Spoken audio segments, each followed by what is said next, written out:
Hey guys, it's your sister Truth Seeker 5000 BKA Evangelist Donnie B. Anderson getting on here for another episode of review of Wayward Pines Season 1 Episode 4. I entitled this Wolves Got 'Em. The show opens up with Agent Burke and his family hightailing it out of the area where he killed Sheriff Malachi cult leader Pope, where they then saw an entity drag off his dead corpse, which we kind of could have sworn that we heard Pope screaming. I had a conversation with one of the truths on my Facebook page about it. He thought that that was Agent Pope screaming. I said it was most likely the entity's voices, but it did make for good drama effect because it scared the crap out of me. So they end up pulling over up at the house, and he started rinsing his son's hands off with a garden hose. And his son, Ben, asked Agent Burke, he said, "What was that thing that dragged off Pope like that?" And Agent Burke gonna say, "Wolves." He like, "Wolves did it." I died. I said, "Lies you tell. That wasn't no wolves." But I understood that he didn't want to frighten his son any more than necessary. So he got in the car and he broke everything down to his ex-wife Teresa about how he woke up from the crash just like they did, and how he was sent there to actually investigate the disappearance of the two agents, Bill and Kate, which she knows to be the home-wrecking hussy that broke up their marriage. So he did let her know that she was there, which I don't know about y'all, but I breathed a sigh of relief when he told Teresa about Kate being there, and she was cool with it afterwards. I'm glad they're not dragging this whole Kate being there is a secret thing on. You know, they're getting to the meat of this thing, and I really like that. You know, he's like, look, she's here, so yeah, I'm trying to get us all out of here because this town is under surveillance by I don't know who. So just play along if you want to survive. Period.com. In the meantime, in mid-talk, Ben, the son, he disappeared. And they found him with a package that was just delivered. It's in the dead of night.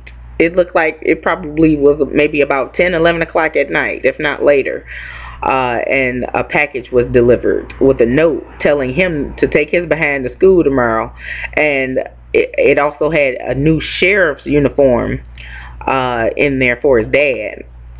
They done made him sheriff of the town. And I knew it. I was chatting with one of my viewers about the show, Ron Price, and I told him that I believe they would make him sheriff next. So Sheriff Burke, he went to work the next day, and they had him a cake, and they took pics, they shook hands, they kissed babies, and all celebrated him in his new role as soon as he walked in the door. They showed him a paper announcing Sheriff Pope's retirement. I guess that's what they call death around there, retirement.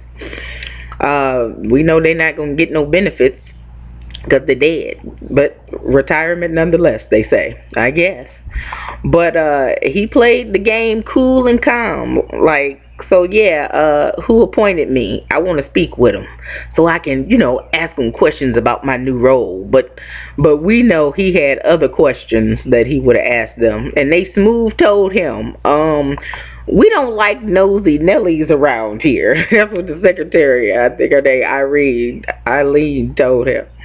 We don't like nosy Nellies. I was cracking up. They want him to shut up and just play the game.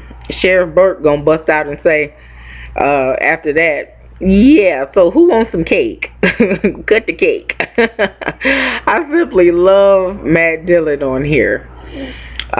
They cut to Ben meeting with his teacher at Wayward Pines Academy, Mrs. F. I'm not gonna lie, I almost bit the bait as she was so nice and welcoming him and speaking to him about the little music program for him. I was like, that's nice. They almost had me, y'all. I love a good school for the kids. True sticker, love the kids. Alright, next, Sheriff Burke is getting acclimated with his new job, looking through his people's files and whatnot, chatting with the secretary, asking her questions. Now, at this part, I was kind of on pins and needles when he came out and asked her about being from New Jersey. and asking her if she wanted to go back, because you know they're not supposed to talk about the past.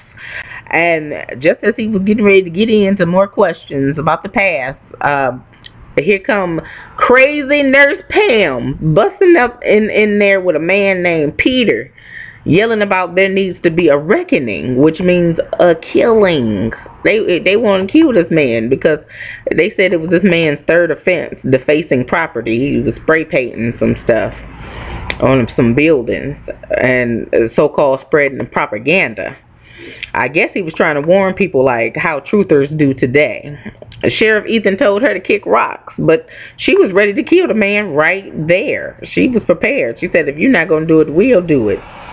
But he told her to get out of there, and she left at that moment. And, you know, really that lady, she plays her role really well. She really makes me believe and feel she is crazy. So they cut back to Ben, the son, and his teacher, Mrs. F. And we see her seriously trying to brainwash Ben and turn him against his father, asking if the father ever lied to him before. And he says, well, yes. And she says, then how can you trust him? And now I don't like her anymore. Okay, well, that was just short point, right? A short frame of time that she had my little bit of favor. You got to watch people. That's why people are not so trusting. Just, it's always a motive behind the motive. Next, they went to go read Kate. Oh, Teresa went to go read Kate about breaking up her marriage at her job, and we find out that Teresa actually was studying to be an agent too, but decided to put her family first, which was so loving of her. I mean, I would have too. She's like, hey, my family come first before the job. That's good. But Kate, she apologized, telling her that things have changed since that time that happened, and I, for a half a second, respected her for apologizing for that. But I still don't like her, and I still don't trust her. Next, we see Sheriff Burke showing Peter, the man Nurse Pam drug in to kill, showing him pictures of his old life. Then the phone rings, and a female voice gives Sheriff Burke the orders to have a reckoning for Peter. He hung up the phone and said, that was just a telemarketer calling. And Peter was looking like, I know what's up. I've been around here a long time. I know what it is. I've been doing this longer than you.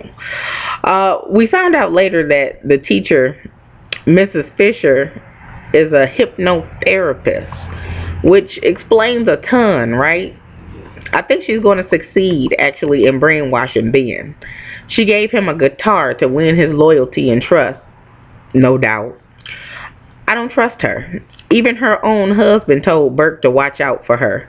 But I also think the girl that Ben is running around with is a part of their brainwashing shenanigans, too. I believe she'll be the main reason why he will not want to leave when it comes time for them to get the opportunity to leave. He's going to be like, no, I want to stay, you know. Or maybe he'll try to take her. But I'm pretty sure she's too far gone. She's going to want to stay. So I foresee some problems there with Ben and her not wanting to leave. So next we get some real tea info out of Peter. He showed Agent Burke the only way out of Wayward Pines right before he committed suicide on an electric fence. Now, was I the only one who thought he was going to throw himself into the cage with those entity things and would have been there for seeing it? But he didn't do that. I wouldn't have either. He said, I'm not going to get tore apart by no entities. I don't know what the things is, no monsters. I'd rather throw myself in this electric fence and be done, I guess. Lastly, we see Sheriff Burke tell Teresa he was leaving and to stay and play the game for a bit. He went to his office, got a shotgun and some rope, and ran into crazy Nurse Pam, who told him she didn't believe that he killed Peter and that he wasn't fooling her. in no kind of a way. She sat down at his desk. Why? I did not understand why she sat down at his desk. She sat down like she was the new sheriff in town, or at least a deputy or something. Then we see Agent Burke climb up that rock wall that Peter told him was the only way out of Wayward Pines. He climbed up there like Spider-Man, and we noticed a Lord of the Rings Gollum-looking hybrid man lurking behind a tree, looking at Sheriff Burke. I was like, see, couldn't be me wandering around the woods and valley lows and highs like that in the dark. Sheriff Burke is brave and he crazy all at the same time, but I'm here for it. So that's it, guys. Shout out to the people who watch my reviews. We just enjoy each other and commenting back and forth, conversating about this show. We love it. People just getting on board like, oh my goodness, I didn't realize the show was out and what it was about until I watched the reviews. Now I'm hooked. So shout out to my trues, Nitra Thigpen, Gale 2020, let's see, No Names Available, who actually told me that Haagen-Dazs makes rum raisin ice cream, you guys. So you know I'm going to get it, right? Shout out to Shang Hang, Michelle Lancaster, I360, Crystal Smith, Sam is so sweet, Jay Trevor, and shout out to Lynn Miles, who actually posted a good point under my last show review, saying that had we noticed that you have to get into an accident in order to enter into Wayward Pines, that was a good one. You guys really, you don't miss a beat, and I love that, conversating with you guys in the comment section about this show. You bring out some good points. That was really good. I'm thinking, you know, maybe they don't want you to remember how you got there, or I don't know if you guys have an idea, or if you noticed it, or think you know why. Post that in the comment section as well. But so let's keep it going, you guys. This is great. So thank you all for listening to my review. If you want to connect with me, add me on Facebook under Truth Seeker Anderson and send me a message. So with that being said, I'll talk to you guys later. Bye.